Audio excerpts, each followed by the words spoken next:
They give more time to answer. But this is one of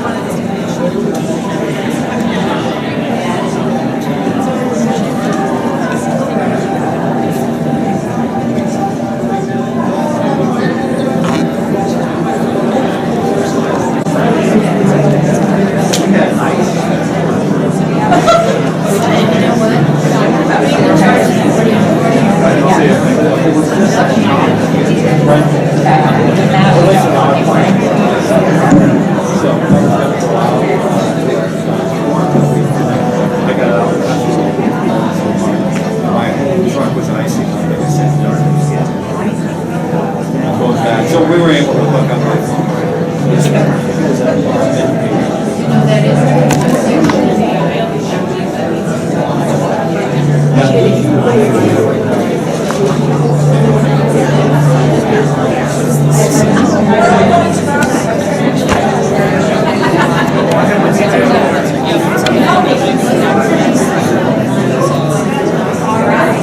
that sounds like a lot of fun.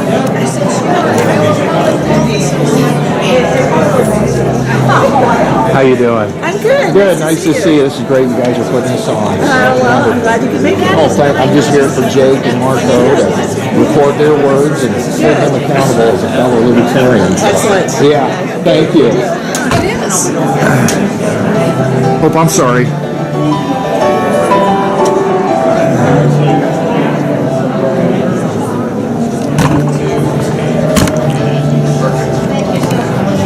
Marco's way down at the end.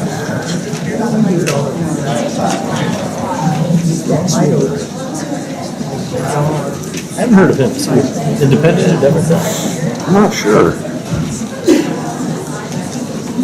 Which one? Ross. Oh, he's Democrat.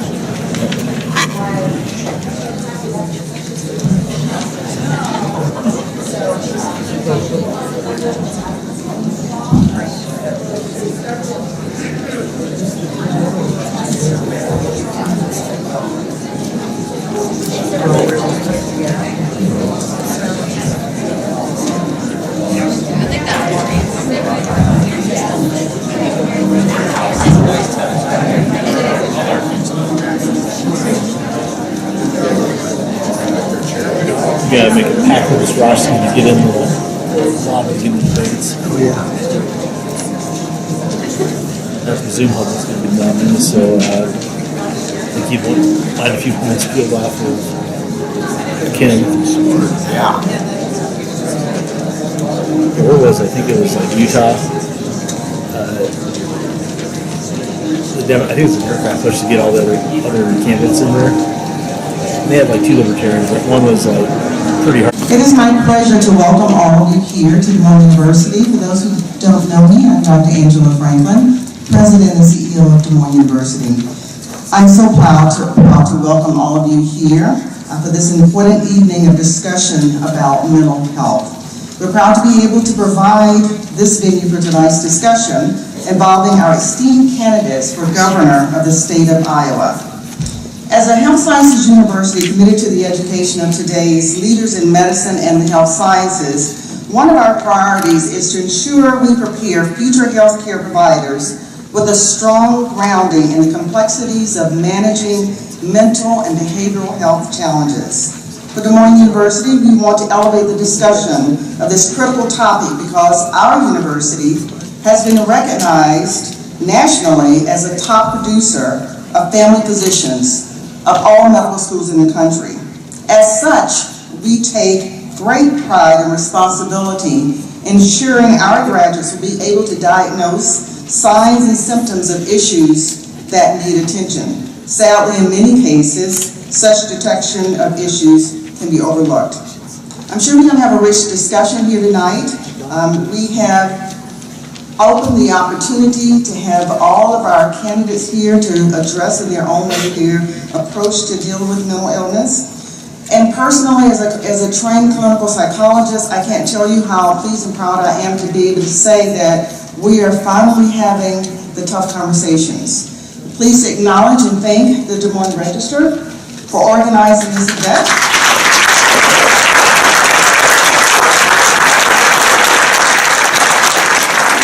We're proud to partner with them in providing the venue, and having this conversation is the first step in demystifying this sensitive subject and making it the priority it should be for all of our communities. So here's to a healthy discussion. At this point, I'd like to introduce the president of Des Moines Register, David Trivers.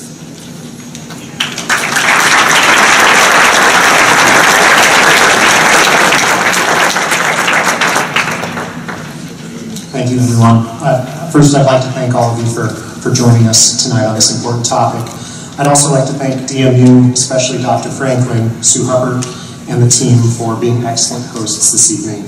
I'd also like to thank our sponsor, the Iowa Hospital Association, for their generous support of tonight's event. And lastly, I'd like to thank all of the candidates tonight for this really, really important topic.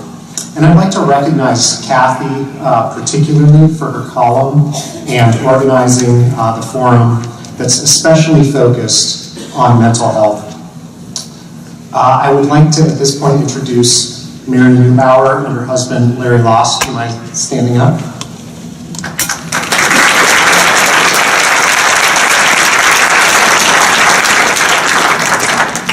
It was Kathie's friendship with the family and Mary's touching obituary about the death of their 19-year-old Sergei that really prompted this conversation that we're going to have tonight. Mary had courageously written about Sergei's struggle with mental illness and Iowa's lack of adequate mental health resources during Sergei's times of crisis. And there are a number of folks like Sergei, both that are no longer with us and that are struggling day to day right now.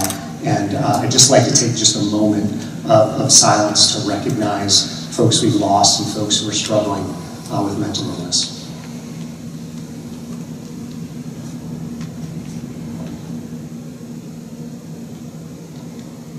Thank you for that. I would also like to recognize Tony, who is one of our moderators tonight. He has long written about mental health care during his work as the Register's healthcare reporter. He and the editors at the Register, I'm very happy to say, are planning to devote considerable space in 2018 to this topic. It is one that, again, for folks who are struggling with mental illness, critically important, but I would argue, as citizens of our state, an issue that we know we can do better as a state, on a state level. So, thank you for joining us.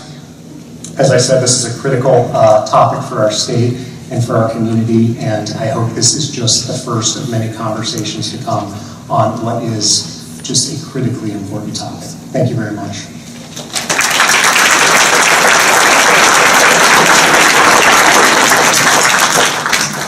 All right. Thank you, David. I'm Kathie Obradovich, political columnist for the Register, and I will serve as your moderator tonight along with Tony Lays, the Register's reporter on healthcare issues. Here's how tonight's forum will work. Tony and I will take turns asking questions. Candidates will have a time limit of 2 minutes for the first question and 1 minute after that. We will reframe the questions after a few of you have answered, so listen carefully. Tony and I also may ask follow-up questions at our discretion, but because there are a lot of you here, which is great, we're going to keep the time limit very short for any follow-up questions. Our timekeeper, Anna, is in the front row, and she'll let you know when you have 15 seconds left, and she'll raise another card when you need to stop, and thank you very much in advance for respecting the time limits. For the audience, I know you've been thanked a lot already, but thank you again so much for being here. Because we have, again, so many candidates, we have provided biographical information in the program. So we're going to dispense actually with introductions tonight. We're just going to get right into the questions. And I also have to ask a couple of favors from you. First of all, please refrain from applause or making noise during the forum. I know that's hard because we're all excited, but we don't want to take time away from the candidates. Secondly, Des Moines University has kindly provided three licensed therapists who are in the back of the room, right back there. See them waving. And if anybody feels like they need to talk to somebody either during or after the forum, just catch their eye. You can leave at any time during the forum, just catch their eye on the way out, and they'll come and find you.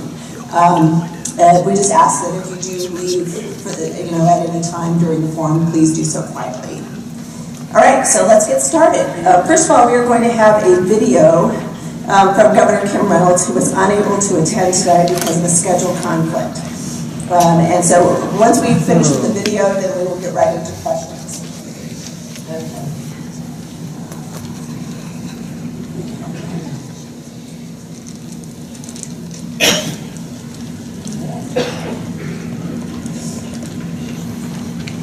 They're coming on my 10 minutes.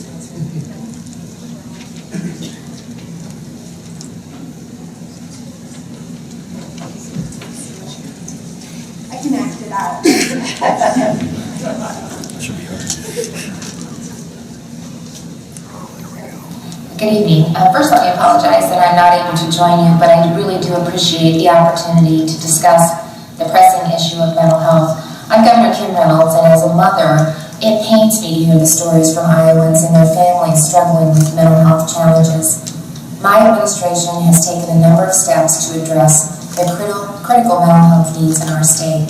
Today, Iowa's mental health system is serving more Iowans in more modern ways with better services in more local home and community settings than ever before. With Iowa's 14 regionalized state and local partnerships, no matter where Iowans live, they will receive the same core mental health services. Connecting Iowans with early treatment options like jail diversion programs is so critical. Over 5 years, we've expanded access to jail diversion programs from 11 to 81 counties. We're covering over 150,000 more Iowans than we did in 2013, and our mental health care investment has increased by $500 million to $2 billion, which is a 33% increase over the previous 5 years. It's why Mental Health America named Iowa a top 10 state for mental health care, and that's up 6 spots since 2011. But there is more that we can do and will do to ensure that all Iowans are receiving the care that they expect and they deserve. We must do everything we can to raise the awareness of mental health and the resources that exist, connect people with preventative and early treatment options, and continue modernizing a mental health system for the 21st century. I appointed Jared Foxhorn as the new director for the Department of Human Services and specifically instructed him to find ways to do everything he can to protect vulnerable Iowans. And he's taking this role very seriously, updates me often, and we are committed to ongoing improvements as we build a better mental health system in Iowa. So thank you again for the opportunity to share our story, and I look forward to working with you as we continue to improve mental health in the state of Iowa.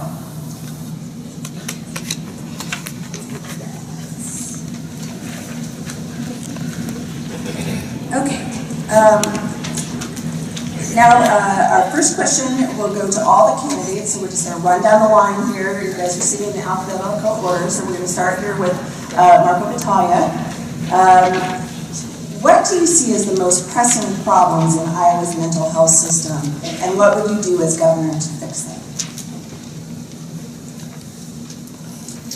I see as the most pressing problem that we treat so many people suffering from mental illness as criminals, and I think that is where we have to start. I think that my platform really addresses this issue really on every line of my platform, be it medically, even agriculturally and economically. I think that people really, we spend a lot of money, and a lot of people that need help or that are going through the right avenue they have to wait, and we spend more money because people in being gone through the court system, going to jail, getting arrested just because they're doing something. If anything, they're only hurting themselves. And I really think unless we rein in the war on drugs, we're really just running around in circles. We've been saying a lot of nice things for 50 years, 100 years, And I was really inspired to run by former Iowa Governor and Senator Harold Hughes. And he would sit there in his office and talk about this issue that he saw coming. And he would talk about the youth and talk to young Iowans that are younger than we even think of, that were suffering from heroin addiction, and as young as 12 and 13. And we can do a lot of talk, but unless we start actually acting and doing some major changes, not much is going to change, I'm afraid. Thank you. Nate Bolden, what problems do you see as most pressing in Iowa's mental health system, and what's your plan to fix them? Thank you, Kathy, and again, thank you for putting together the forum. These are important issues that we do need to have a lot of attention on. And one of the critical problems that I can see right now is the fact that we just had an address of a video from our governor who doesn't seem to acknowledge that there's much of a problem here. Talking about progress and talking about things are going well doesn't replace the fact that we have a serious mental health crisis in this state. And we need to have serious conversations about answers to that crisis. As we look at some of the key problems we're facing right now, Medicaid privatization. This system is failing in mental health care. It's a system that's not working for patients who are struggling to obtain mental health services in a timely manner and navigate a system that continually resets and resets on them. It's not working for providers who are seeing delays and denials in their reimbursements, who are struggling to find ways to maintain their level of services while their budgets are being ruined by these delays and denials in the reimbursement process. And it's not even working for the managed care organizations, as we're seeing the results of the fractures in this system causing providers to be, managed care organizations to pull out of this system. The other real threat is simply the mismanagement of our state's budget. As a result of an overblown system of corporate tax credits, exemptions, and giveaways, we are starving critical agencies, departments, and providers of resources they need to be able to actually provide care and services. We've seen 2 of our state's 4 mental health institutes shut down. Nothing done to replace the lost services, nothing done to replace the lost bed space. The real problem is that access in this system right now is only for those who have the means to obtain access. We have to fix that. Iowa is better than this. Thank you. Kathy Glosson, and I guess we didn't quite get you in alphabetical order, did we? So we're a little out of order there, but go right ahead. Thank you. Okay. Hi. Thank you so much. As governor, I came out bold and progressive on supporting a Medicare for all system on a federal level. And if we can't count on the politicians in Washington, D.C. to do the right thing, I believe we need to fight and work to pass a universal single-payer health care plan right here in Iowa, everybody covered, no one left behind. In that system, mental health services, pharmaceuticals, substance counselors, and abuse all would be treated under a single-payer plan, and costs would be reduced. Immediately, what we need to do is reverse the damage to the privatization of Medicaid in this state, which has been devastating to so many families and providers in the state. We need to also fully fund the Department of Human Services. We've seen what the cuts in DHS have done to making sure and monitoring that our children and those most in need in mental health services are taken care of. And also we need to enhance crisis stabilization centers from the 14 regions around the state so that when there's emergency situations, even in rural communities, which is most in need for mental health services, the citizens and folks that need the mental health treatment have access to those, as well as incentivize and provide opportunities to attract and retain highly qualified professionals in mental health services, counseling, substance abuse, and beyond. And we also need a stronger integration between the Iowa Department of Public Health, which treats substance abuse separately than under the Department of Human Services, which covers the mental health coverage of the state. And we need to take a look at a more fully integrated, coordinated, and collaborative sort of umbrella organization to make sure that the health care for all Iowans and the mental health services that they need and deserve are run effectively and cost effectively, yet providing the highest quality mental health services to our citizens. Thank you. Ron Corbett. Thank you. My name is Ron Corbett. I announced that I was running for governor on June 20th of this year, I announced a new game plan for the state of Iowa because the status quo just isn't getting the job done anymore. Part of that 4-point game plan, the first point was modernizing our income tax system to make our state more competitive. The second point was to focus on water quality, to clean up our water efforts so we don't have lawsuits and big EPA regulations. The third was supporting K through 12, equipping principals, making sure our teacher salaries don't slip the last in the country, and providing innovation in the classroom. And the fourth was showing concern for people. And in that fourth point, I got elected as mayor in 2009 after the flood of Cedar Rapids. We were devastated by flood. You don't get elected mayor if you don't show support and concern for people. And that's why I highlighted it as one of my bullet points for a new game plan for the state of Iowa. And mental health comes underneath that bullet point.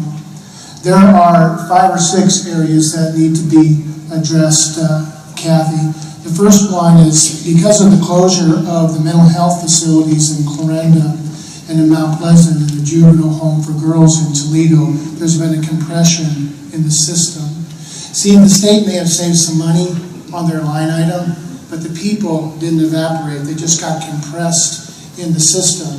And we're seeing that manifested, and sometimes it's homelessness, and sometimes it's in the jail, as people have said, and just sometimes it's overcrowding in our hospitals. The second thing is the system is too fragmented. There isn't a lot of coordination. And just for a quick example, mental health services are in the Department of Human Services, where you have substance abuse treatment dollars are in the Department of Public Health. Okay, thank you. Before we go on, some of you may still have your mics on if you're not speaking. Just check your little green light. We get a little echo here. Thank you. Mr. Howell. Thank you. Well, I think the biggest problem is we need to be upfront and admit we have a crisis in mental health and substance abuse in our state. Despite what you just heard, we do not have a modern system and we do not have an efficient system. We're a long ways from both. I've been traveling around the state a good deal. I had 10 separate meetings on mental health all across the state. Whether it's in people's homes, in police stations, in jails, community service offices, all across this state, mental health comes up in every single topic when I have a meeting, every single time it comes up.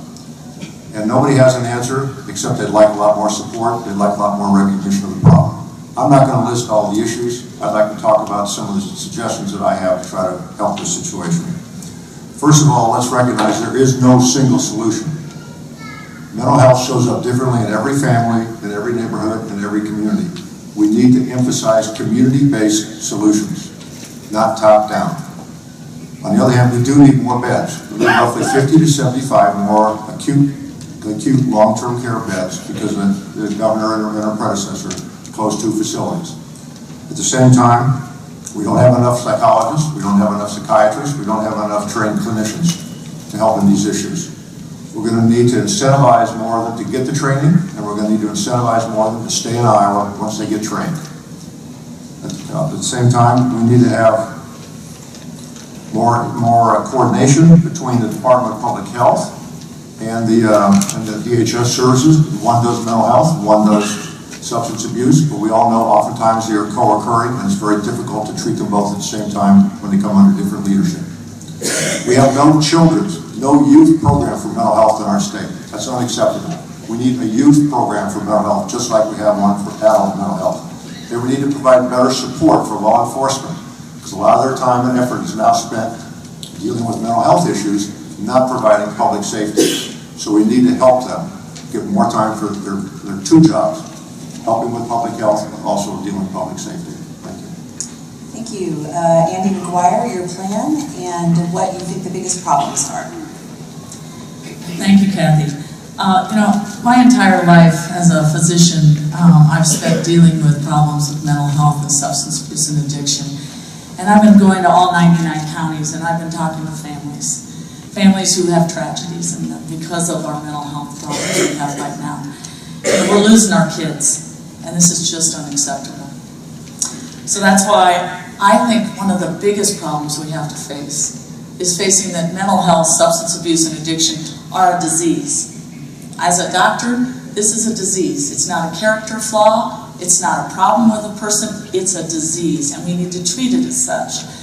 You know, we right now are incarcerating people who have a disease. Think if someone walked in here and they had a broken leg. They were on crutches. We'd all get up. We'd all help them with the door. We'd get them their chair. We'd get them a pillow on that other chair. We'd do anything we could, get them a drink. But they walk in here and they've got a depression issue, or they have a substance abuse issue, and we may take one step backwards.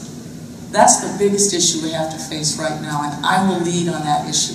That's why I put out a 7-point plan on how I intend to have short-term and long-term solutions to how we deal with mental health, substance abuse, and addiction as the disease it is. We have got to take this extremely seriously. And I don't know what state she's living in, but it's not the state I'm living in. Thank you, John Niederbach. This is a very difficult and personal issue. When we had a moment of silence before, I was quickly running through the number of people I know who have died from substance abuse or suicide. It got into double digits real quick, and I'm sure it's a lot higher than that. It's also so painful because it's not an issue that just happened. This is an issue that we are in the mess we're in because of decades of incompetent leadership. This isn't a partisan issue. This is a bipartisan issue. No matter what administration we've had, both in Des Moines and Washington, we have not been willing to directly confront the problems involved here. I don't disagree with any of the specifics that have been said already and probably will be said. But we have to look at the systemic roots of this. Big pharmaceutical companies have led us terribly astray, and the medical establishment has led us terribly astray.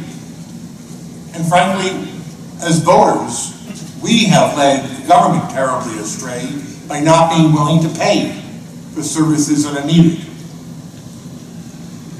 In terms of problems, obviously, availability, accessibility, quality are all in very bad condition. In a word, what we need is parity with the physical health system. There should be no difference, as has been said before, when somebody presents with a mental health problem or a substance abuse problem. But we have to, as we think of solutions, also look at the root causes and be willing to directly confront all the people who will fight us as we change the system. Thank you. John Norris, biggest problems you see and your plan to fix them. Thank you. Well, I think Governor Reynolds gave us a good example of the use of telemedicine as part of the integrated effort. But we need a governor that doesn't beam in on this, but one that shows up and works every day. Our biggest problem is our leaders aren't listening to Iowans. I watched the outpouring of support from Mary and Larry. You heard about the Bondurant case with the Nicholsons. They were crying for help, and even afterwards, the community pointed out we failed. I think back to Parkersburg, and Coach Thomas, and the Becker family, who fought for years for help for their son. But there was the outpouring of support in that community for both families, the Thomases and the Beckers, that spoke to Iowa values about caring for each other. It's time we have government leaders who use that example of caring of Iowans to lead on this issue. And we have, first of all, a failure of leadership. To fix this problem, first, end the privatization of Medicaid. Commercial MCOs will never be motivated for health care first. Need to admit failure. The governor needs to admit failure. That's a part of being a leader. Secondly, we need to have a strategic plan. Not just another board and commission, which the state has many of. This goes beyond that. But with experts who develop a strategic plan with oversight of our regional mental health facilities and services. And then a budget, so the spending matches that plan. And empower our counties and the regional systems to have a levy rate to meet their budget needs. That's a start. And then we have to have a continuum of services, from inpatient beds to community-based care that can begin to identify the Nicholsons and the Beckers and the Sergei of this world and not let them fall through the cracks. Thank you. Jake Porter. Well, first of all, thanks for having me. I'm not going to disagree with anything that's been said so far. There are so many issues that the state faces, whether it be the budget cuts, the Medicaid privatization failures. But I think the biggest problem that we have to look at is the stigma that surrounds it. And I'm glad that the work that you've done and that people that have written the articles about this discuss that mental health is a real concern. It impacts a lot of people. It impacts all of us in some way or another. I have, it's a personal issue for me, and I'm very glad that we have the opportunity to discuss it. I don't like to talk about it, but years ago I contemplated suicide. I thought about it. I was going to do it. And I went on a long drive, and I, at the last moment, decided not to. And it was a real spiritual experience. It's not fun to talk about this stuff. We don't like to talk about it. We like to kind of gloss over the issues. And there's only one of us on this stage that will probably be the next governor. But we have to ask ourselves, we all need to work together no matter who wins. Everyone in the audience also needs to work together. We need to reach out to our neighbors, our friends that are in need. Ourselves, whenever we have problems, we need to admit that we've got a problem and seek help for it. And there's all kinds of things that we can do within the legislative process as well, whether it be making sure that budget cuts are not impacting mental health, budget cuts are not impacting, whether it be the sexual abuse hotlines that we've got that ultimately lead to more problems, or also looking at the policies we've got for our drug policies. As Dr. McGuire said, too, about if somebody came in here with an addiction, would we look at them the same way as somebody with a broken leg or a broken arm? Those are things that we all need to look at, but I think none of this is going to change until we address the stigma behind discussing mental health. Thank you. Stephen Ray. Thank you for having me here tonight. To begin with, to me the biggest issue is that we have to confront first is that the state of Iowa has failed miserably the citizens of Iowa. And I come from a background in law enforcement and public safety, worked in it for nearly 30 years, and I can tell you that I started seeing this 30 years ago. We would have requests for committals through the sheriff's office where I started out at, and we were often finding, even back then, that it was difficult to find a bed in this state. Sometimes deputies would have to drive 150 miles to find a bed, and that's inexcusable. So, as Jake had mentioned, one of the key issues that I think we have to do beyond all the things that are kind of well known, I mean, we obviously have to pay for, to improve this situation. But the fact of the matter is that even though there might have been a line item savings for shutting down 2 state mental institutions, you're all still paying for this anyways. This is all borne back to the locals. So when the state says, that they're saving money here and that they have to save money, it's not saving taxpayers any money. It's all going back to the locals. And that's where the sheriffs, their budgets are bloated because they're dealing with this. We're dealing with the mental health crisis in the state through the criminal justice system. What is wrong with that? That is just ridiculous.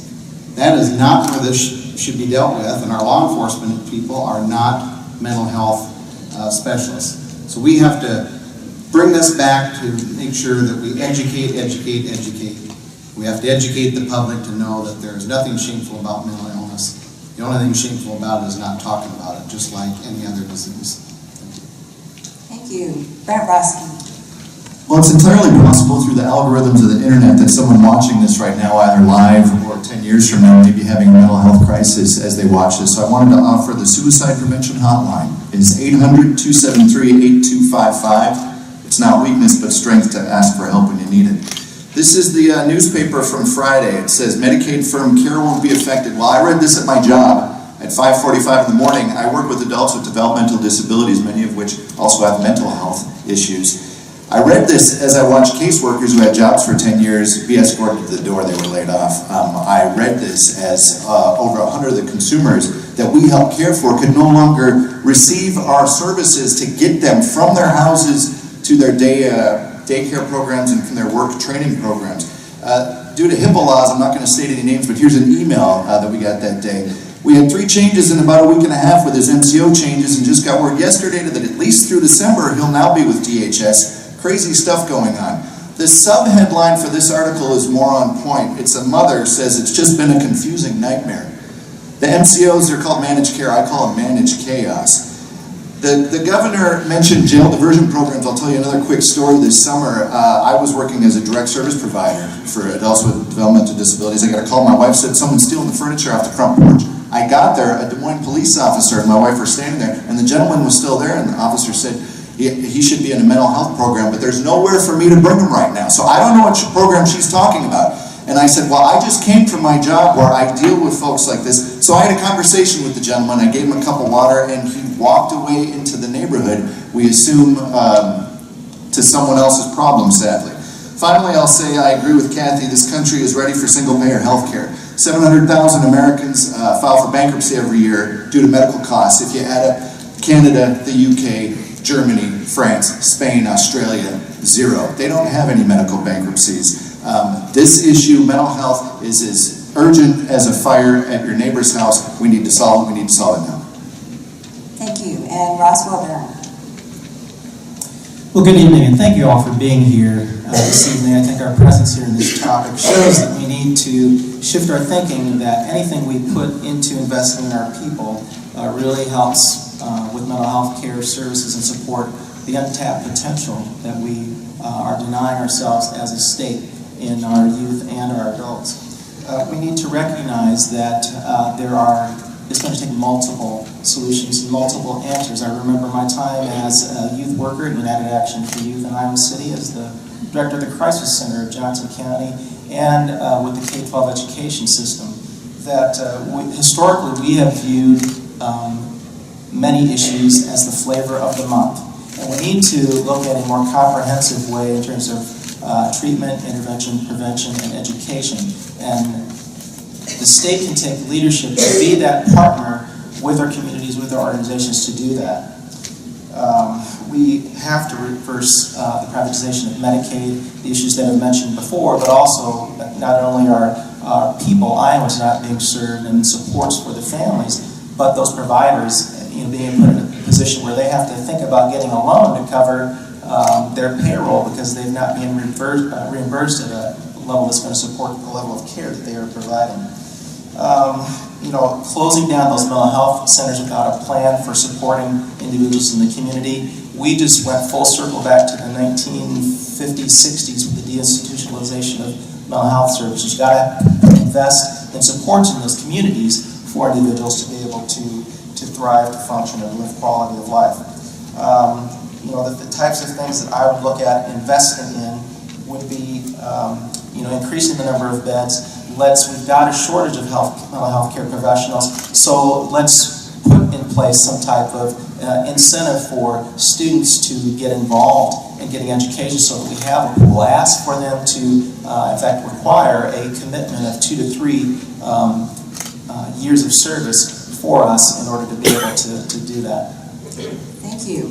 They say that money makes the world go round. Definitely it will make all of your fine plans go round.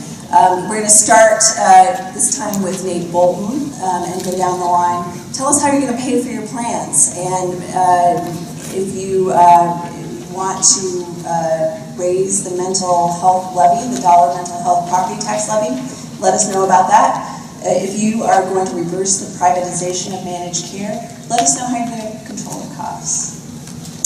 Great question, and it's one thing that as someone who sits on the Appropriations Committee of the Iowa Senate, I spend a lot of time thinking about all the missing dollars that we have in our state.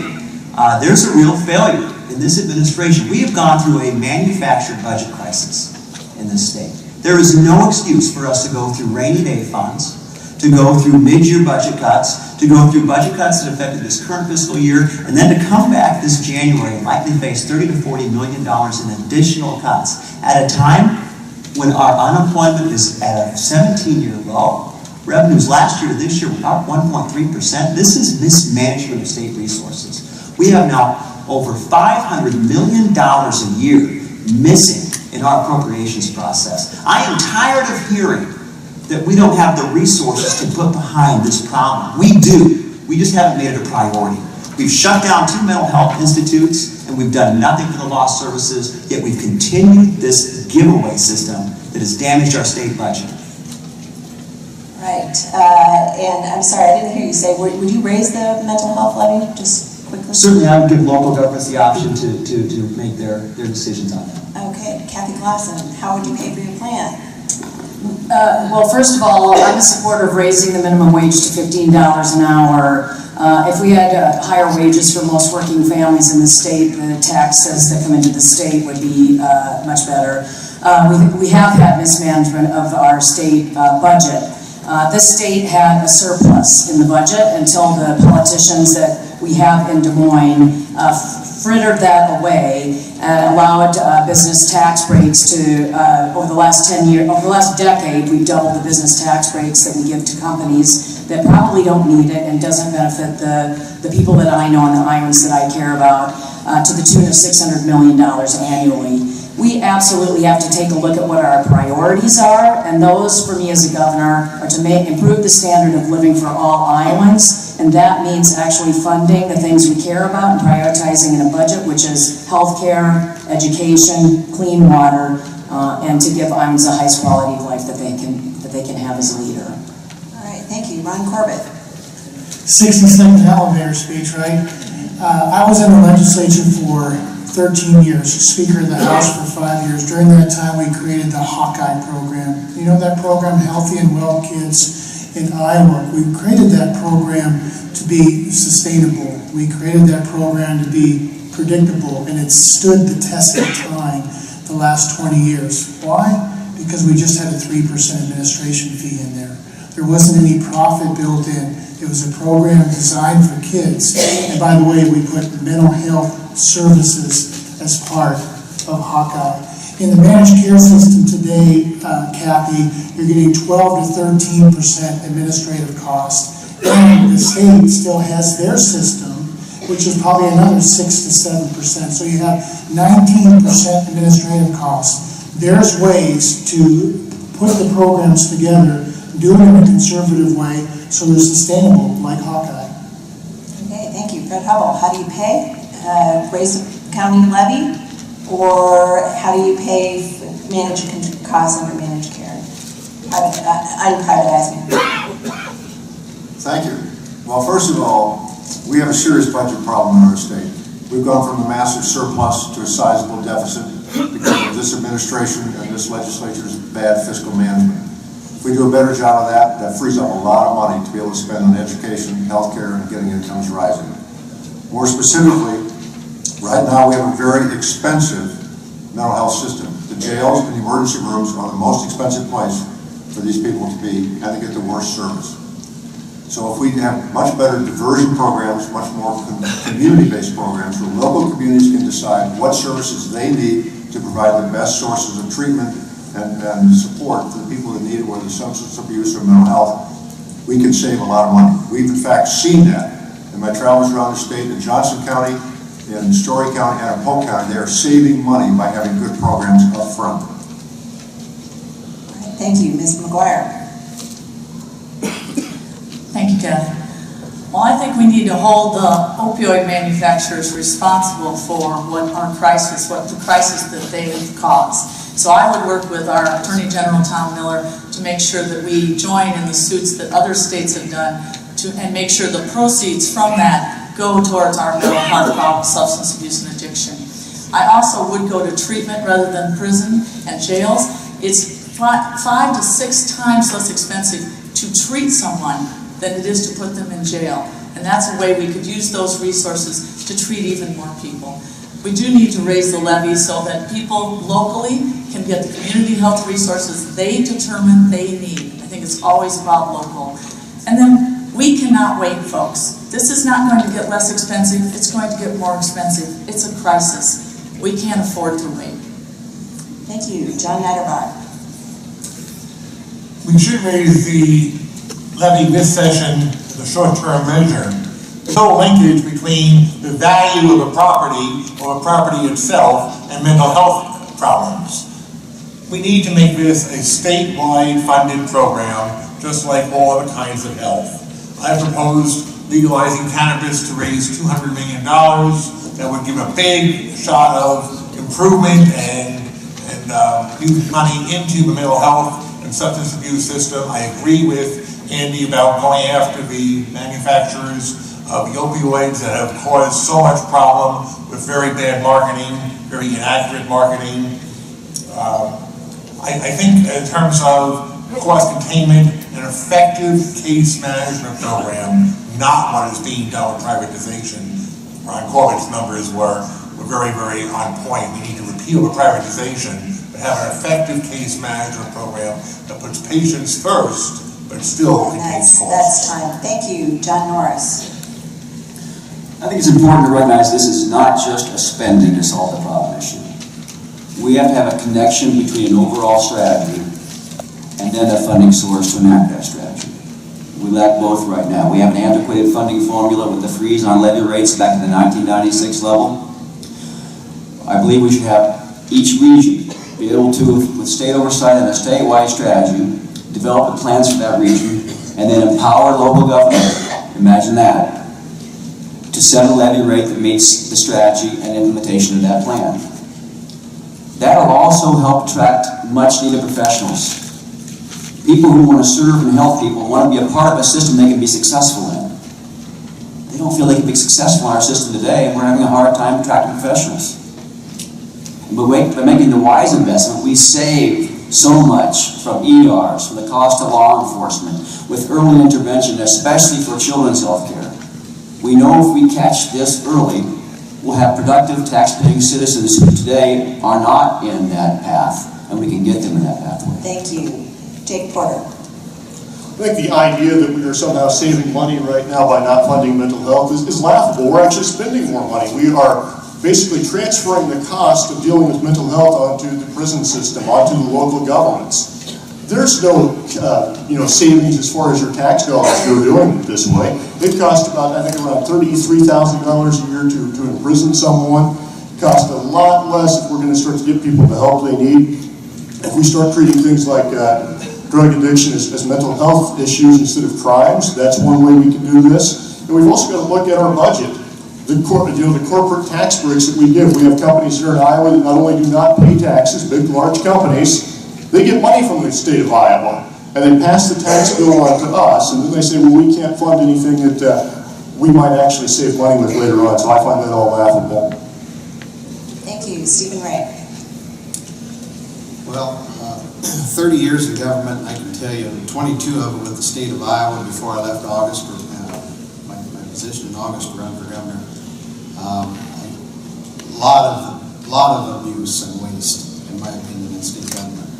And that's why I believe strongly that we can reprioritize our budget to help the mental health issue that we need to pay for.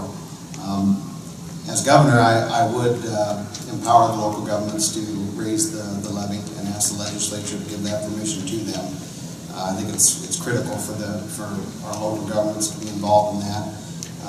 As a council member in my community for the last 14 years, I know what kind of strain it has on local budgets. Seeing what happens at the county level, and we've got to allow that kind of funding stream. But the main point here is the state of Iowa has to play a key role, an absolute key role in mental health, and that's what we're going to do if I'm governor. Thank you. Brent Roski.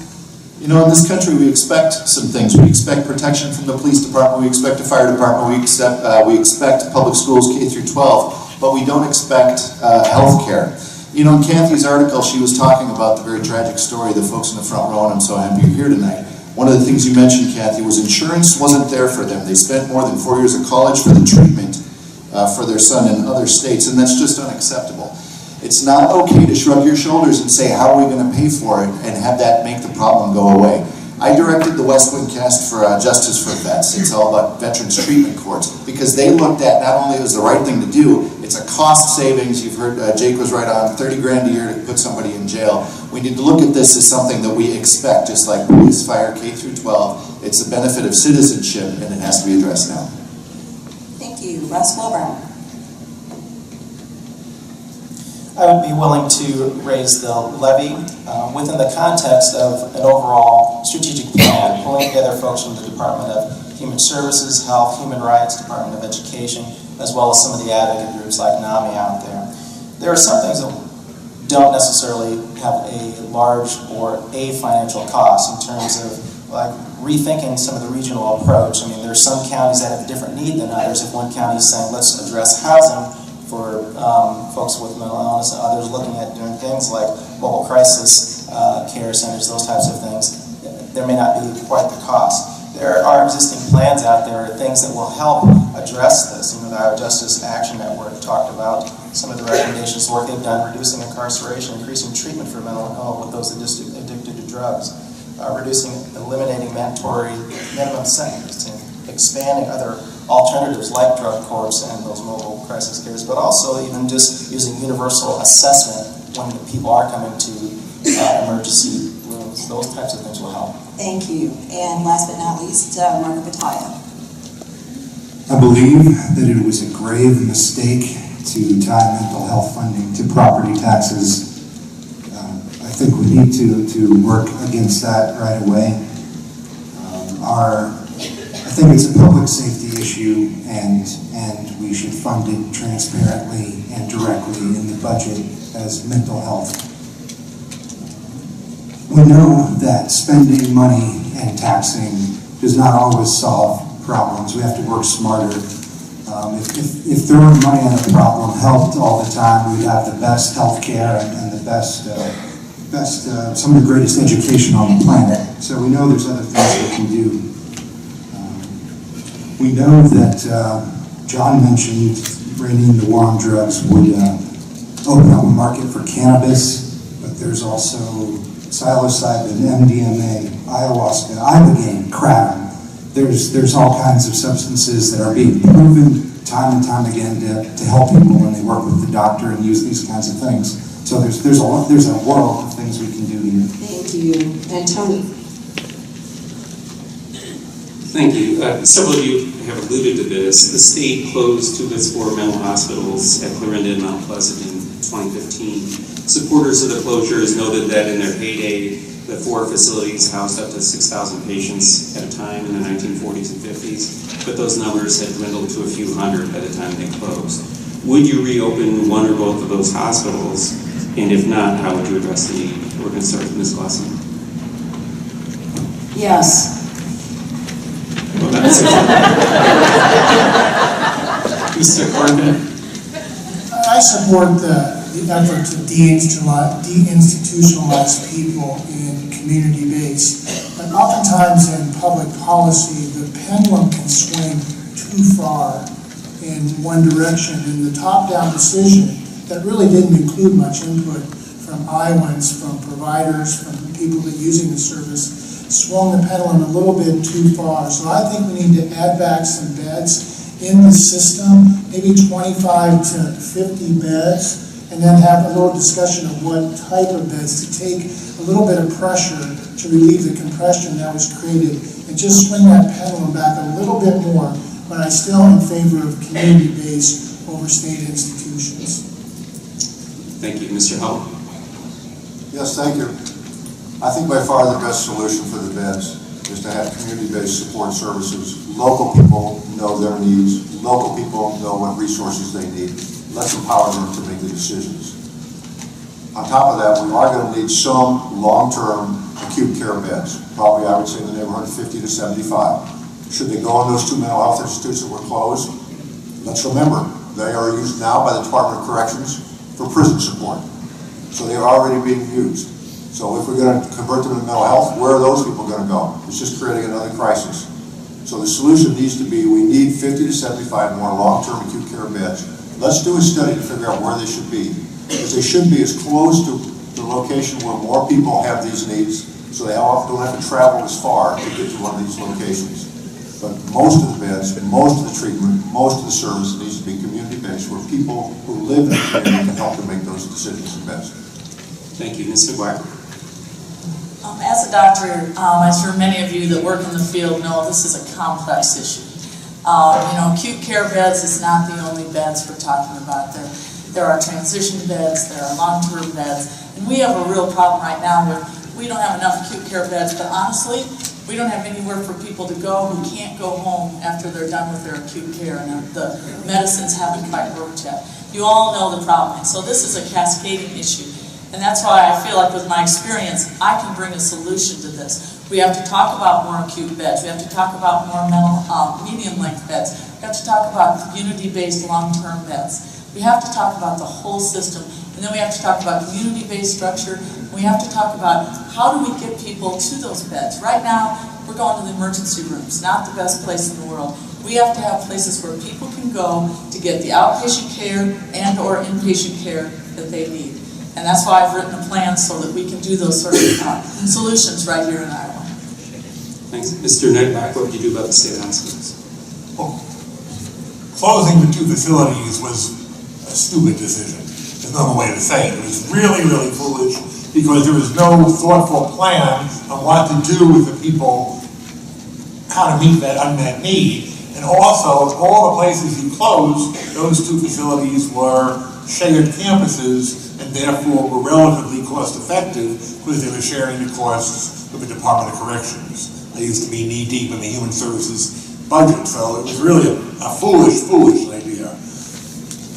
Going forward, it's entirely possible those physical facilities would be used again because there is a shortage still of acute beds. But as Andy said, the biggest shortage we have is chronic needs that go on for a long period of time, community-based chronic beds, and that's what we need to focus on.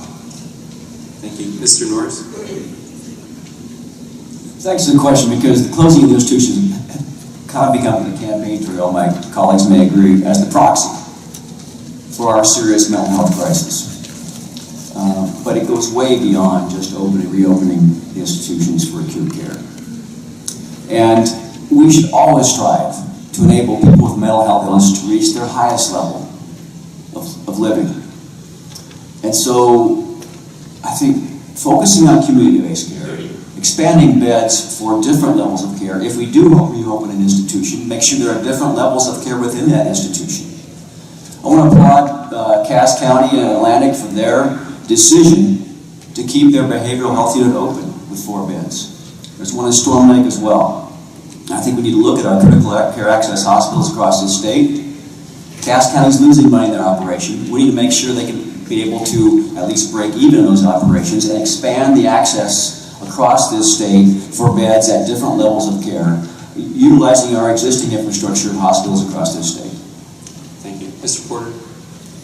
In 2015, I remember when this happened, the Branstad administration said at that time, it was, we should let the nonprofits deal with this issue, right? Well, okay, are there any nonprofits dealing with the issue right at this point? No. And it's been a disaster, it's been a failure. So we have done that? Absolutely not. But the fact is that it has been done, and so as far as opening up these facilities again, as Fred points out, they're being used. They may not even be the best locations for facilities that we would use as well. So we would have to look at that and also focus, as many people have mentioned here, on making sure this is done at the local level and not the state. Things are going to change rapidly. Population, people move into different areas, they leave different areas, so that's all going to change as well. So it needs to be done at the local area. That way we can make sure that we're getting people the help that they need. Thank you. Mr. Ray? I would not be in favor of using the current facilities, mainly because I think one of our biggest issues we need to deal with is getting away with this idea of institutionalizing this issue. They're big, imposing buildings. I think what my idea of a community-based, regional type solution to this, which of course will cost money for infrastructure, but certainly your more populated areas may need to have something in each county. more rural counties could go together and have a regional base. But I envision something that's open and bright and as a clinical type setting for both inpatient and outpatient treatment. And that is my overall vision of how I'd like to see this played out. Thank you. Mr. Roski? I'll echo Kathie's answer that yes, I'd like to reopen them, if nothing else, to be a base for in-home care and for institutional care. What you're looking at, though, folks, is a whole lineup of people who know that this is an issue. The governor doesn't seem to think it's an issue. 40 to 60% of inmates in Iowa jails have some sort of mental illness. 40 to 60%. About half of the folks in Iowa jails right now have some sort of mental illness. And Kathie's article actually says that I have not heard Governor Reynolds make mental health a priority on par with tax reform or workforce development. So 11 months from now when you're voting, vote for one of us if this is an important issue for you. Mr. Wilburn? I would be willing to open them again within the context of plan, also within the context of that 4-tier that I talked about earlier, prevention, treatment, intervention, and education. I think also tied with criminal justice reform, and the emphasis being on those community-based services again. We want to try and create the opportunity for people to live in the community, live with their families. Sometimes people will need that extra support, and but as part of that intervention to have those acute beds open. But we've got someone in the audience tonight that even passed out some information about assisted outpatient treatment under court order, those types of alternatives. But even, I remember again at the crisis center where we used to go out and advocate in emergency centers, but now my understanding is they're moving towards even those mobile things where you bring the care to where people are before they go into treatment. Thank you. Mr. Battaglia, what would you do? It does really bother me that it seems like our governor is happy to be the protege of the last administration when it's a really easy topic where she thinks she'll get applause. But then when it's something like this issue where they've done a lot of harm to Iowans, and then they kind of distance themselves from each other. But we don't have to look very far for hope. Our neighbors in Minnesota and in South Dakota are among the best places to be in the world if you are having a mental health problem. So I think we need to start a task force like they did, and really we would reopen coverage in that area, maybe not the same facility, but I think also we bash private institutions a lot, but it was really the Quakers starting private mental health care that moved us away from this once flew over the cuckoo nest sort of setting to something where we treat people with compassion and treat them if they can heal themselves. Thank you. And Mr. Bolton. Thank you. First of all, I think it's very offensive to say that these facilities were not providing quality services or somehow were warehousing people. I think it's offensive to the resident treatment workers who poured their careers into services for some of the most severe cases of mental illness in our state. It's offensive to the facilities that are still open providing that care.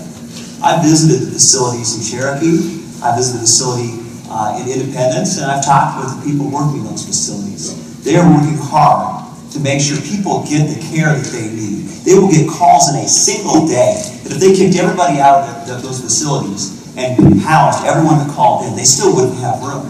There is a critical need for those services, and to demonize the people providing those services is simply wrong. I'm proud as an attorney to have gone to the Iowa Supreme Court and argued to keep those facilities open. I'm proud as a legislator to have introduced legislation that would have forced reopening and maintaining 4 regional facilities, and I would be proud to fight for that as governor. Thank you. The next question, we'll start with Mr. Corbett. Iowa faces a critical shortage of mental health providers. The state ranks among the lowest in the nation for the number of psychiatrists and psychologists per capita. What would you do as governor to ensure better access to providers for Iowans in all 99 counties? Clearly, we have to have some incentives for the whole pyramid of caregivers, from the top of the pyramid, which is the psychiatrists, trying to get more people to go into the field and stay into the field, but it isn't just exclusively the psychiatrists at the top of the pyramid, nurse practitioners and other healthcare providers. My real concern is as the managed care organizations have reduced the reimbursement rates, the frontline providers now, these are some entry-level social workers, they can go work at Hy-Vee or Walmart or Come and Go or Casey's at a higher wage rate than they can at their current facility, and so they're seeing a lot of turnover, and that's not going to solve our problem. So we do need to look at the reimbursement rates so we're not strapping the existing providers and also focusing on incentives to get people encouraged into this profession. Thank you. Mr. Hall. Thank you. This is one of the biggest problems that we have with mental health and substance abuse in our state. We rank almost at the bottom across all the states in our country.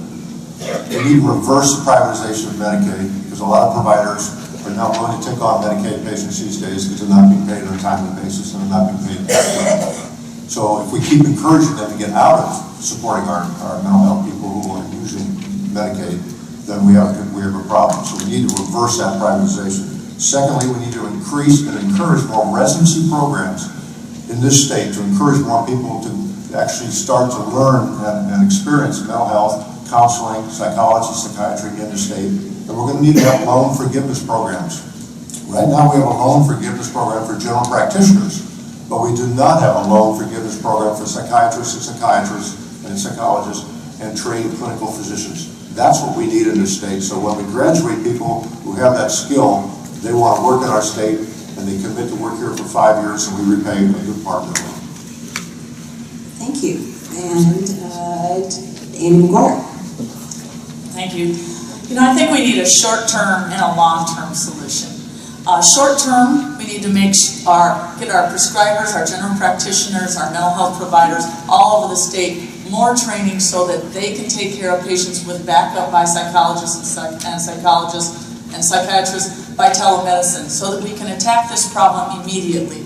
Then we need to have incentives such as loan forgiveness for the great people who go into mental health practitioners. You know, I see some mental health practitioners that I know in the audience. And you know why they go into this? Because they have a passion for helping patients.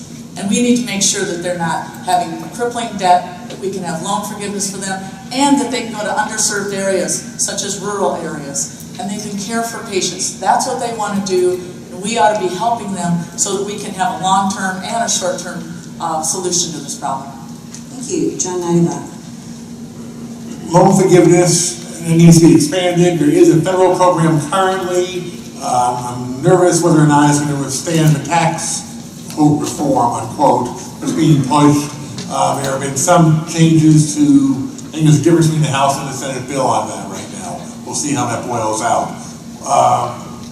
This is one area also where the locations are really, really important. It is harder, quite honestly, to get some folks to move, highly trained people to move to some of the more rural areas where the MHIs are and were. So that is an issue that has to be factored in, whether or not you want to keep the MHIs in the current locations, particularly Mount Pleasant, or we want to reopen them in Mount Pleasant and Clarinda. Not saying you shouldn't, but you have to factor that in.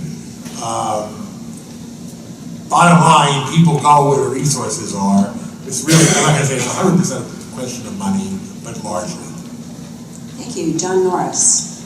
As I already stated, reversing the privatization of Medicaid is key so we get adequate reimbursement rates so people can actually get compensated, and healthcare facilities can get compensated for the services they provide. Step number one. Having an overall strategy about what we're trying to achieve in an environment in which health professionals can be successful is critical for being able to attract healthcare professionals. We have an opportunity in Iowa. We're a very stable population. We should strive to be a center of research. Because of our stable population, researchers can spend more time learning about successes of different ways to treat mental illness. That helps professionals here too. Let's strive to be a place where researchers and mental health professionals want to be, with adequate reimbursement rates, with a strategy and plan being implemented across this state that they can enable them to be successful in. Let's create the environment to be successful. We are not trying to create that environment today. Thank you. Jake Porter, I'm going to reframe the question for you just a little bit. Would you support giving non-physicians, such as psychologists, more authority to prescribe psychiatric medications as a way to ease shortages? Or what else would you do to increase the number of mental health providers in Iowa? Okay, yeah, I would consider that, but I think one of the things we've got to look at, though, is also our small towns and small communities are dying. Like the last census, 77 out of 99 counties lost population. That's not encouraging for people to relocate to these local communities. We've got to have a plan to actually revitalize our local communities, make sure that we're not sending all the jobs and all the businesses out of state like we like to do with our tax policy or our regulatory policy for that. Another thing also we would have to do would be to reverse the privatization that occurred in Medicaid. So those are some of the things we can do.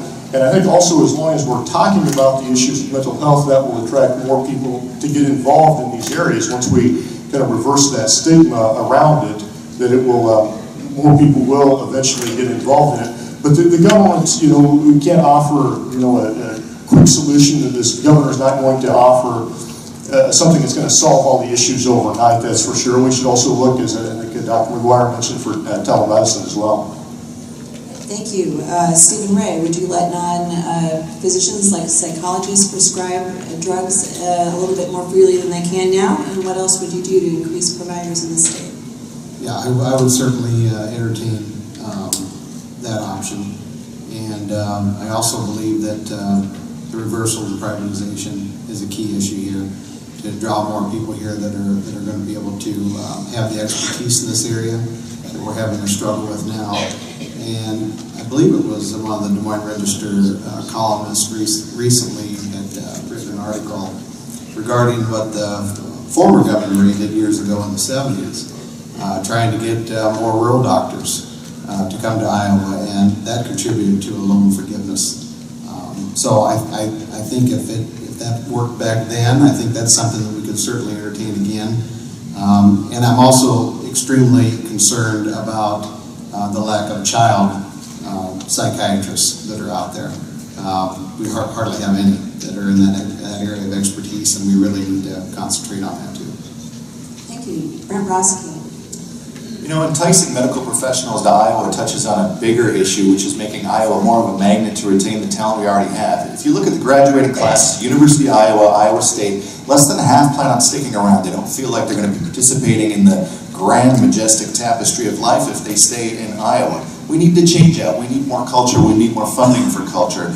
The governor brought Apple to Iowa, the data centers building in Iowa. I actually don't think it was a bad move. I think it's a good move. Eventually, we're going to need money to pay for things like increased mental health. The Apple data center is one way to possibly get that funding. If we can figure out how to bring Apple to Iowa, certainly we can figure out a way to entice more mental health and health professionals to make their home here. Thank you. Russ Wilburn. As you tweak the question, I would say yes, under the guidance of licensure and education and oversight.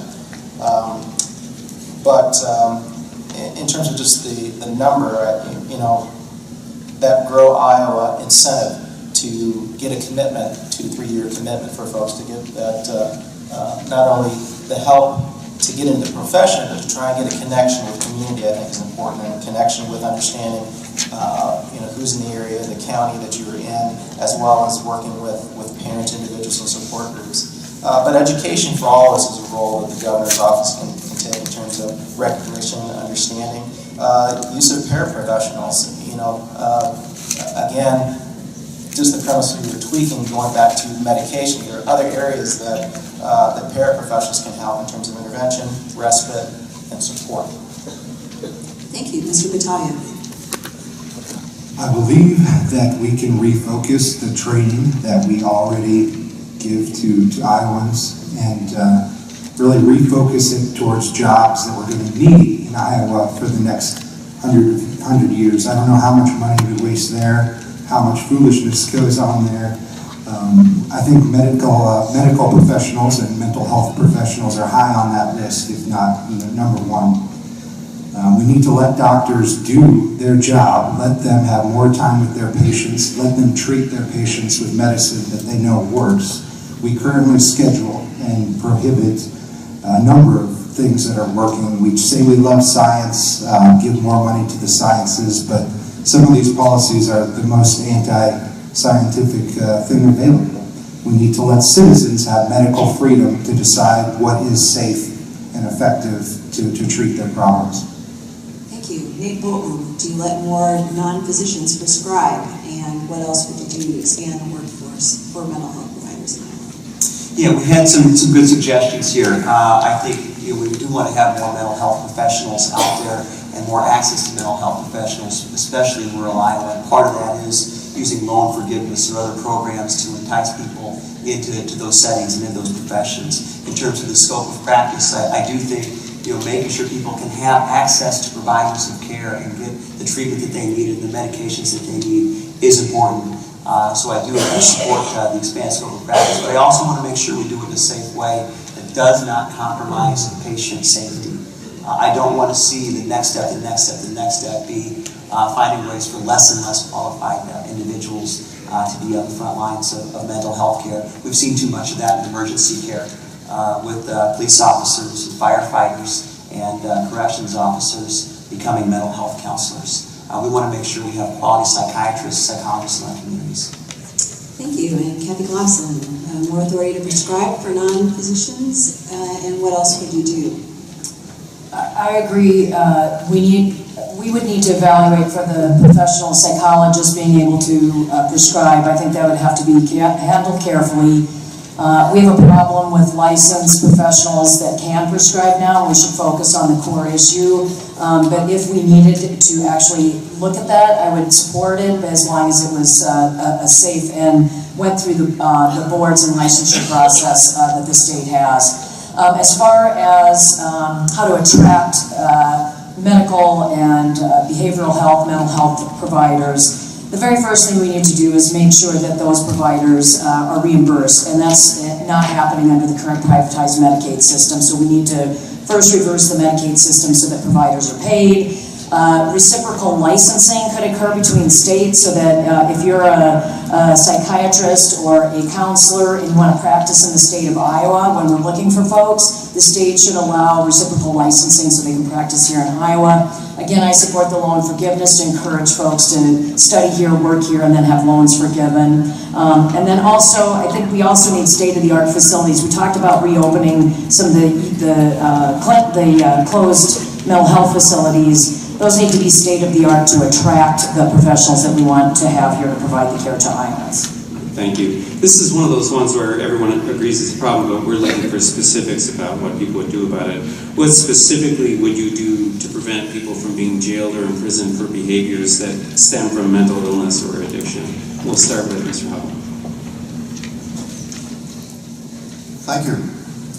That's one of the biggest opportunities we have to provide better treatment for people with substance abuse and mental health issues and to save the state or the county a lot of money. There are examples across our state, Polk County, Story County, Johnson County, where they have excellent crisis intervention training for their police people that are on the street. So oftentimes they're the first responder when there's an issue with somebody that has a mental illness. They go out and determine what it is, and they can oftentimes divert them right away out of the jail system into a community-based care. If not, then they bring them into the jail, and they're already prepared to start providing the kind of support that they need as a mental health person rather than as a convict. So that's a very big opportunity in our state. Prevention, identification, the earliest we can do that, the better treatment that they get, and the more money that the state can save, because it reduces recidivism by quite substantial rates. So prevention, early identification, and treatment, training of the police people and the emergency response folks on the street so that they can identify crisis right there and deal with it before it actually gets into the police station. Thank you. Ms. McGuire, what did you? I've studied some of the programs that have gone on in other areas, and there's a program in Seattle that is a diversion program, somewhat like a drug court, except that you divert them before they're actually in the system. And this program saves money. It's about 1/5 to 6 times less money of incarcerated people. They don't have a record, and it's 60% more effective for people to not be going back to jail. So this is the kind of program where we keep them from having a record, treat them as patients, which is what they are. They have a disease, we treat that disease, we get them back on their feet and back into the community. That's the kind of specific program I would do to try to help these people. Mr. Nygaard? Frankly, I think Fred and Andy covered the waterfront pretty well on that. There are existing programs that are working well around the country and in Iowa. We just need to make sure they are out there in every county around Iowa adequately funded. I don't think this is one where we have a lot of problem figuring out what to do. The problem is making sure that we're actually doing it.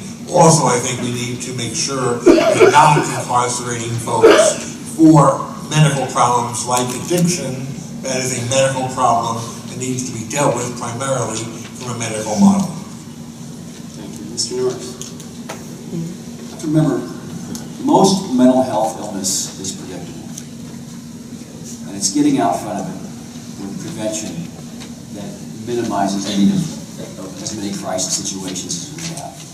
So, the more services we have, the more levels of services we have, the greater job we can do of preventing crisis situations. We do, it's one of the few things I think I would say we do well in Iowa right now, not that we can't do more, is the training of law enforcement and other EMTs about how to handle those crisis situations so they don't escalate into criminal activity. That's a critical juncture where we can help keep people from long-term problems. And continuing training for law enforcement officers and more crisis intervention teams to be able to intersect before the law enforcement officers have to engage to de-escalate and avoid the crisis situation. Thank you. Mr. Porter, what could the state do in this? You know, there are things we can look at as far as training programs that were mentioned, but I think one of the things that people here are missing is criminal justice reform. We look at it, so we are sending people right now to prison for victimless crimes. We make it to where they find it impossible to get a criminal record. We make it impossible for them to find work later on. They end up back in jail. They end up turning to drugs. And then it can we have this cycle going on and on and on. Should we really be imprisoning people for something, as simple as marijuana possession? I don't think so. I think we also need to look at, finding the problems earlier on with mental health. That way it doesn't get to this point of where we're looking at imprisoning people. But I think that's one of the key things to look at too is how we have criminal justice reform, and are we putting the people in prison, should they even be there? Thank you. Mr. Rick?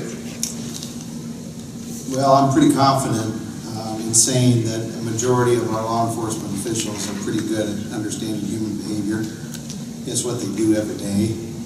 The problem is that we, again, as we've talked about tonight, we have failed to give them the tools to deal with it.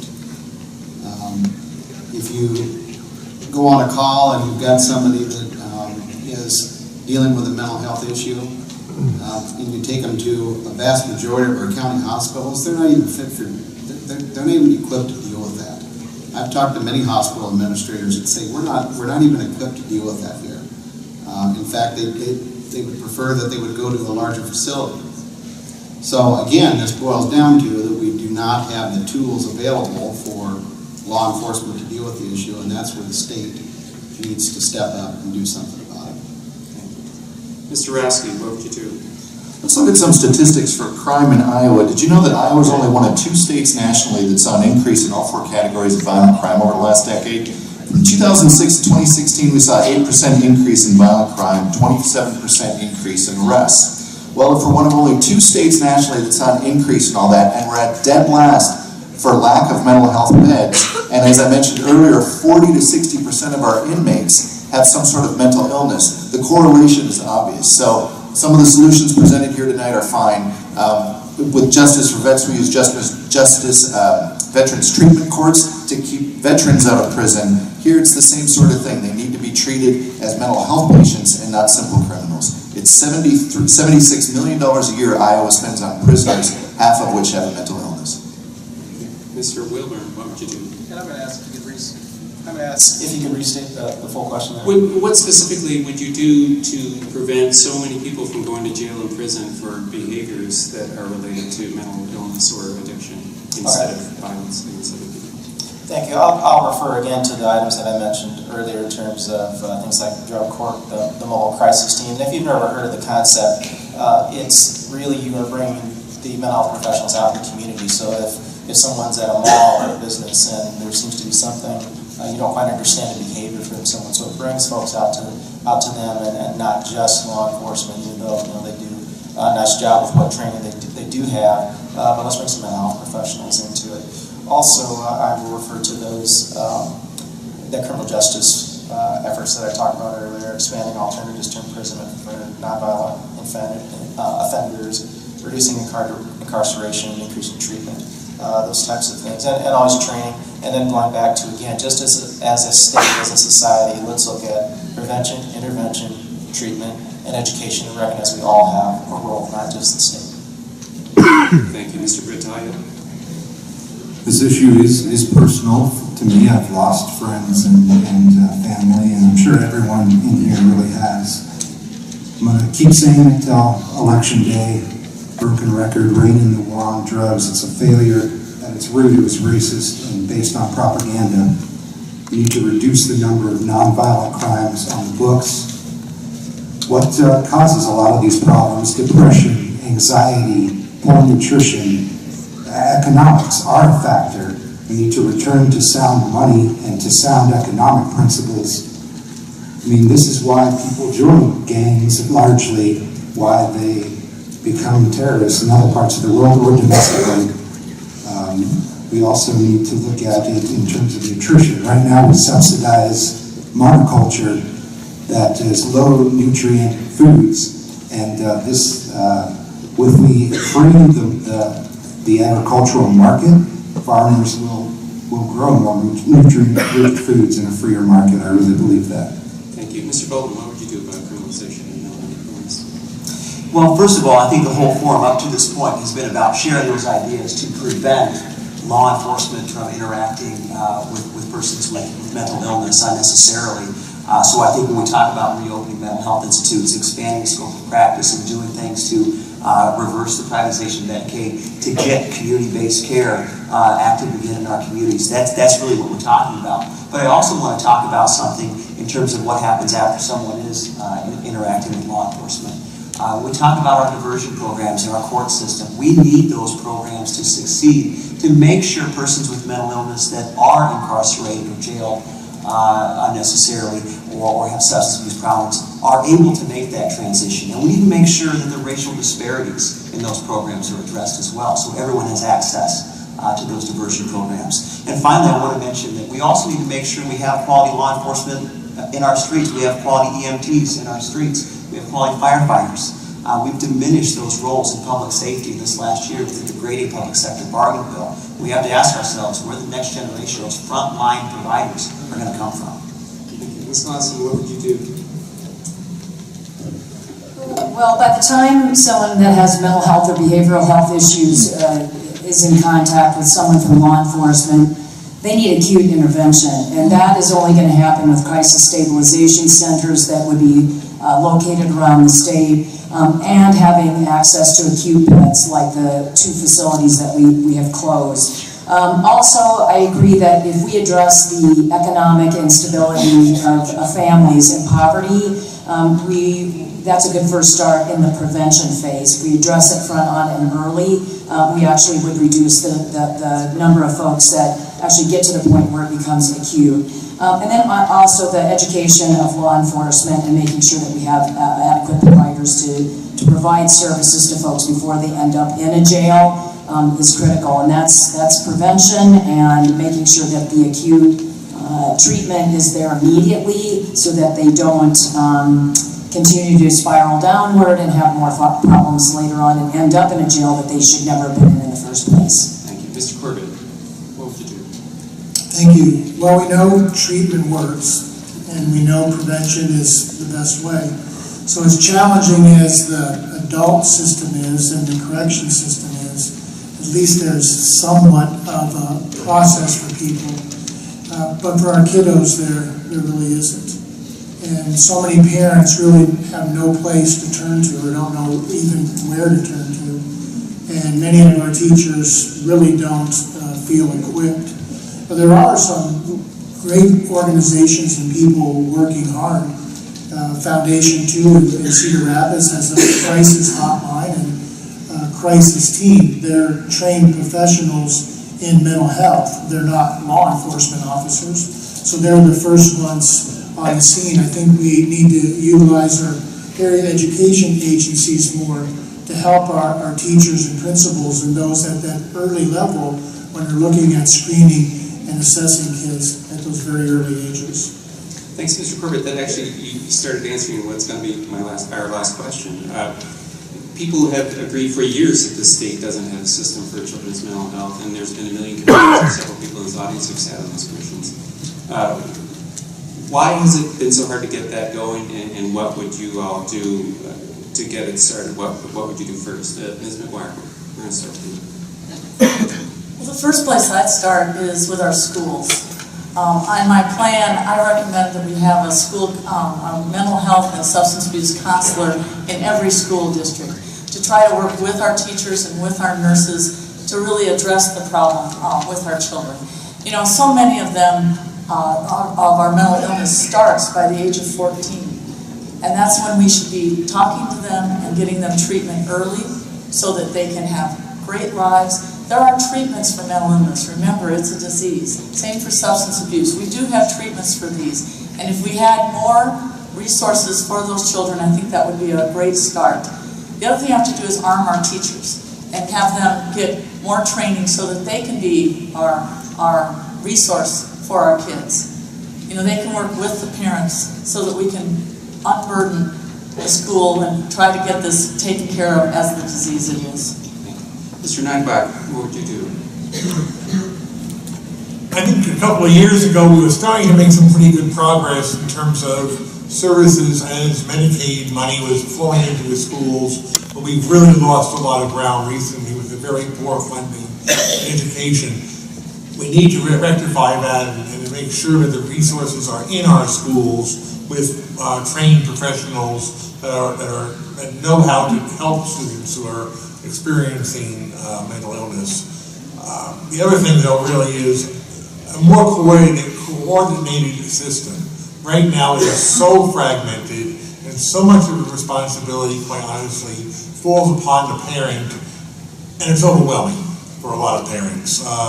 We need better things of case management, people who can actually try and make sure that the community resources integrate well with the school resources. Thank you. Mr. Norris, what's been preventing the state from making improvements in this? Everybody's been agreeing for years it's a problem. What's been preventing the state from making significant improvements on this? Everybody seems to agree that it's a problem. Lack of will, leadership. That's what it takes. We've got a system that just ignores children in our mental health delivery system. There's no, how can we have a state that doesn't have a plan for children? We don't. That's ultimately what this is. I apologize. I caught myself in the last question talking. I've been briefed by so many and talked to so many healthcare professionals, mental health professionals. I started talking like I was an expert on it. I'm not. Thank you, people, folks at Orchard Place, for briefing me on children's issues. I thank Dr. Paulson at the University of Iowa, who's endowed chair of psychology and neurology, my friend Dr. Peterson, and people across the state. The governor's job is to set the priority and get it done. And that's ultimately what we need. Leadership at the top that says, we have got to address children's mental health in the state. We are failing. Pull the team of experts together to get it done. Report back. Mr. Porter, what would you do? Well, I think for so long we've just ignored the issue and hoped that it would go away, but it's not went away. What do we see? I mean, suicide is the second leading cause of death between people ages 15 to 34 in the state of Iowa. That's a real problem. We don't address this, and we have to get back to looking at the local community. Obviously the teachers, the schools, the churches. Everyone really needs to be involved. That way we can catch the problems early on. We also need to know the signs to look for. And this isn't, something just a government solution that we're looking for. We're looking for solutions to everyone to be active in the community, everyone to help those that are in need, the children that are in need, and to do our best. It's multiple fronts that we have to hit it from, but it's not a one-size-fits-all. We've got to all do our part in this. Thank you. Mr. Ray? Well, it does take leadership. There's no doubt about it. And we don't have much of that these days. And I will also say that there's a lot of issues going on in the news or the public today where people are having the strength to speak out about a lot of things. And this is one area where we have to have people, including parents and family members, that are willing to say, no, that wouldn't be my kid. Open and talk about it and be willing to say that, there might be a problem here and we got to address it and hopefully at a very early age so that it can be addressed. And that child can go on to grow up to an adult and get through those problems and realize that there's nothing to be ashamed of in getting that treatment. So I would certainly support more of a public education campaign on this to get people to talk about it more, because that's what we need to do as a society. Mr. Raskin. If you're still curious about this issue, I encourage you to watch Dave Price's special on WHO. You can go to their website. It's called Mental State. In that, you'll see him interview Peggy Hubbard. She's sitting right over there. She's with the National Alliance on Mental Illness. She says that, the money's being spent. Iowa is spending money on this, but they're actually spending it on jails. They're spending it on investigations of violence. But it needs to be spent in ways. Adding beds for mental health patients is good, but it's not the only solution. Telehealth is a solution. 24-hour secure access for law enforcement, crisis intervention teams, but most importantly, we need someone with the political will to do it in the governor's office. I'll repeat what I said earlier. If this is an important issue to you, vote for somebody on the stage because the current administration doesn't see it as being as important as what it is. Thank you. Mr. Wilburn, what would you do for kids in Ohio? It is leadership, but not just the governor's office. The legislative races are just as important. But I'm going to back up. You may have seen a little more philosophical approach. You may have seen on Facebook the advertisement for this. It was a picture of a young woman covering her face with her hands. Actually, the way I looked at it, because you can see the eyebrows were on top of the fingers, there's a face that we all have that we tell ourselves that this is the way you have to be, and if you are showing behavior that's a little different, we cause ourselves to cover our inner issues, and that's the stigma. We reinforce a stigma on ourselves and our children, and so it's up to all of us to rethink that and use that education piece to recognize when someone is trouble, and let's reach out and require our governor and our legislators to address this. Thank you. Mr. Battaglia. As a media major from the University of Northern Iowa and a journalist, I really want to thank wholeheartedly Tony Lay's Kathie Obradovich and Daniel Finney. I've read a lot of great stuff from all of those people over the years. A big thing is transparency in governance, in honesty. What do these kids see? A lot of do as I say and not as I do. And whether our officials are sexually harassing people or bullying each other, it's embarrassing, and it's just say no mentality.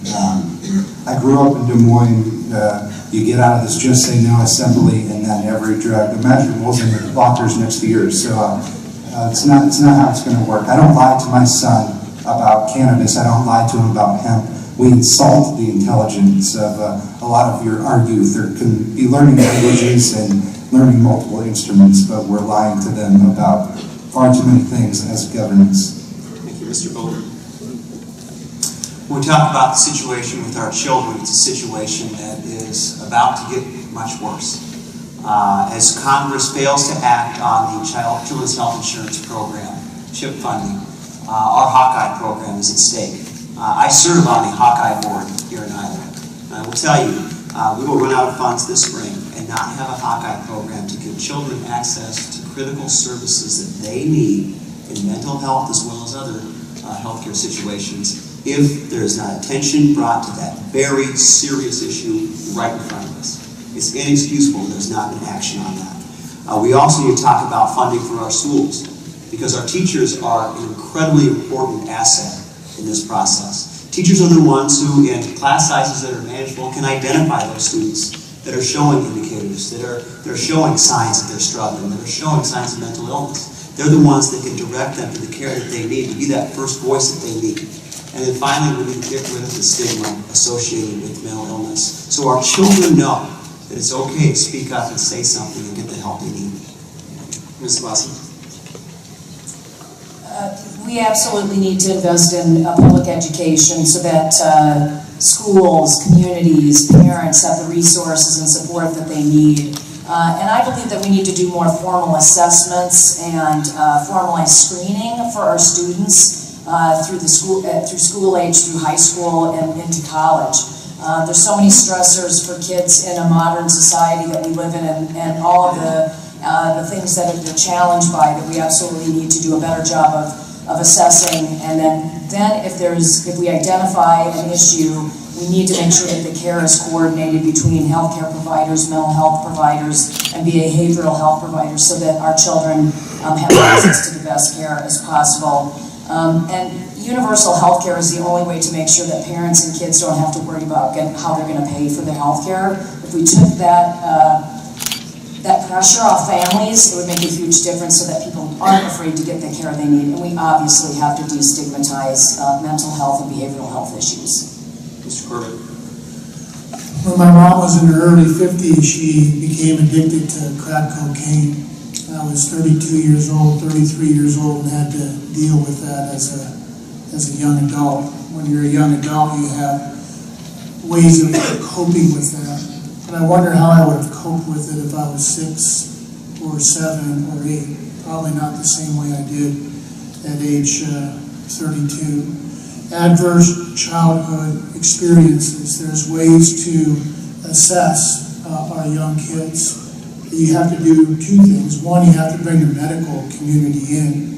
Right now, I had 5 kids, taking them all to the doctor or pediatrician. What's the first thing they do? They measure their height, they step on the scale, they look in their ears, and they do the physical assessment. And then I'll go to the teacher's conference, and they'll say, well, your kid's able to read at this level, and they know their times tables all the way up to 6. But really, there's nothing out there from a system standpoint to help the parents. So you bring in the medical community, as Kathie said, and others. There's ways to assess. And then you support the current infrastructure by using the AEA system.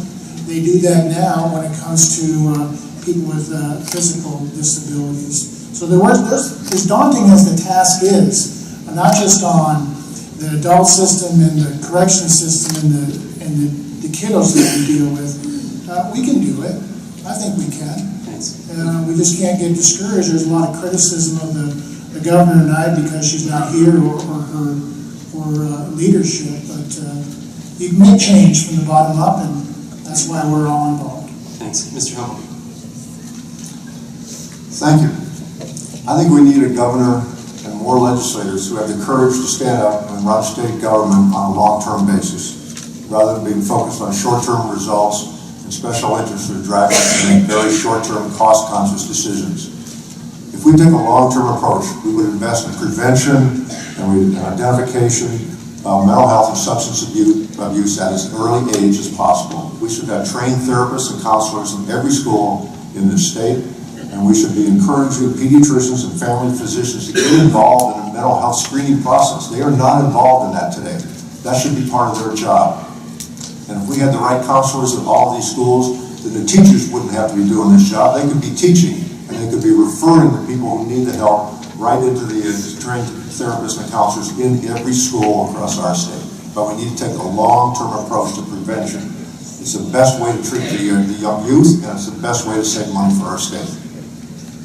You guys have been really patient here, and I want you to now take the time to thank the candidates for being here.